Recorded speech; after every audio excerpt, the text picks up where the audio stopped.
I came to Tierpark, Berlin to meet some of my distant relatives, monkeys. But after spending a day with them, I realized something terrifying. I might actually be the shame of primates. Let me explain before my ancestors disown me. I've evolved some so-called advanced functions, but lost most of the basic ones, like jumping between trees.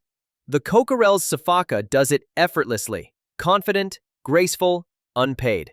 It can leap nearly 40 feet from branch to branch, and when it walks on the ground, it moves like a tiny dancing kangaroo. Meanwhile, I jump between deadlines, emails, and existential dread. He lives in trees, I live in tabs. I have to admit, this sifaka doesn't just jump better than me, it even looks better. When I watched the footage again, I couldn't help but think of Flash, the sloth from Zootopia. But I should clarify, it only looks that slow because I filmed it in 4 times slow motion.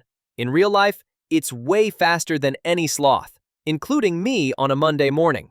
After losing in both agility and looks, I turned my attention to another kind of monkey. This is the Guianan bearded saki, a monkey with a dark, thoughtful face surrounded by a halo of fur that makes it look permanently deep in thought. Some say it looks like a tiny crown, others, a butt. Maybe both are right. He doesn't worry about hair loss.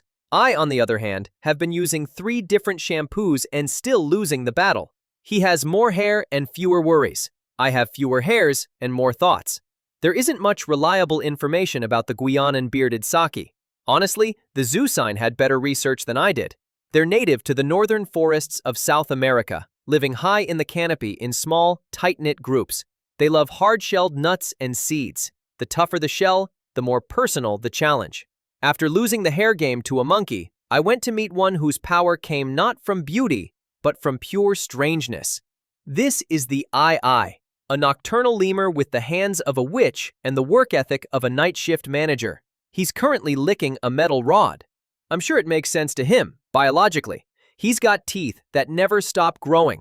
Just like a rodent, his incisors keep extending, so he has to gnaw constantly to keep them in check. Mine started retiring in their 30s, one by one, without severance pay. I guess that's the price of evolution. We stopped gnawing and started complaining. Ais are the world's largest nocturnal primates. They thrive at night, sharp, focused, and suspiciously productive.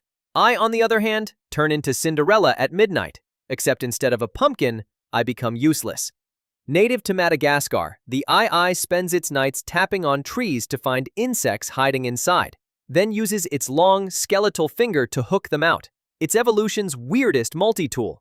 Efficient, precise, and unapologetically creepy. The Ai lives in a world flipped upside down. Its room stays dark all day, and it comes alive when everything else sleeps. Creepy? Maybe. But my next encounter was the exact opposite. The monkeys are smart, sunny, and unreasonably adorable.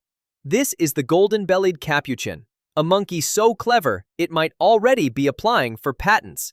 I once saw one crack open a nut with its bare hands. I thought I missed the shot, but it turns out my camera just decided to focus on the wrong genius.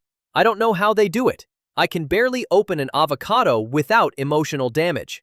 Maybe they've mastered secret nut-cracking techniques, or maybe they're just smarter than me, which, statistically speaking, is highly likely. Capuchins are not just strong, they're skilled tool users. They've been observed using containers to collect water, sticks to dig for nuts, dip into syrup, or fish out ants. Some use stones as hammers and anvils to crack open nuts, a level of problem-solving second only to chimpanzees. In fact, some researchers think they've already entered their own Stone Age. These were the 4 monkeys that impressed me most in the primate house at Tierpark, Berlin. Of course, there were others. The red-chested lion-tailed macaque, the elegantly white-browed long-tailed guinan, and at least 3 other species of lemurs. But to spare you from monkey fatigue, I decided to stop here. I should mention, though, that Berlin's 2 zoos probably hold the most diverse primate collection in Europe. And finally, please forgive the slightly clickbait title. When you spend long hours waiting for animals to appear, you start thinking strange thoughts. As a human, I may have come farther along evolution's road, but not necessarily higher. Maybe we just took different paths. My cousin stayed among the trees, and I got lost among my thoughts.